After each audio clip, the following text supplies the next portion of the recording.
Credited with helping the Scots fend off a Viking invasion, dense stands of Scotch thistle can form impenetrable barriers to wildlife and livestock here in North America, where it is an invasive species and rated as a Class B designate noxious weed in Franklin County. A member of the sunflower family, Scotch thistle can be distinguished from other thistles by its large size, its hairy leaves that give it a grayish-green look, and by the spiny wing-like protrusions that appear along its stems. Because of its sharp spines, it is typically not palatable to livestock and other animals which tend to avoid infested areas. Scotch thistle is a taproot biennial, meaning it reproduces only by seed and typically lives for 2 growing seasons, although in some cases it acts as an annual or short-lived perennial.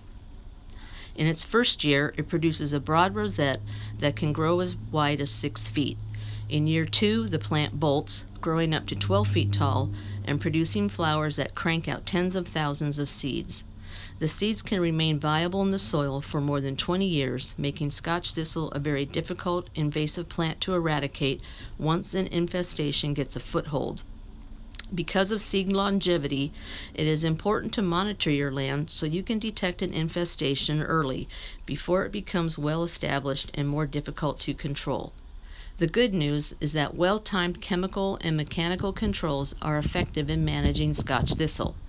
We've found success controlling Scotch thistle with the aminopyrrolid family of herbicides, such as Milestone, Chaparral, and Open Sight.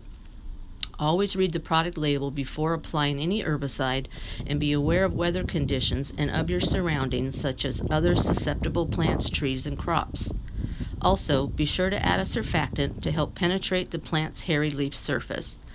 Because Scotch thistle is a biennial, it is vital to spray it in the rosette or early bolting stages before it produces flowers and goes to seed. For mechanical control, digging with a shovel works great. Make sure to dig up the entire taproot when the plant is in the rosette or early bolting stages.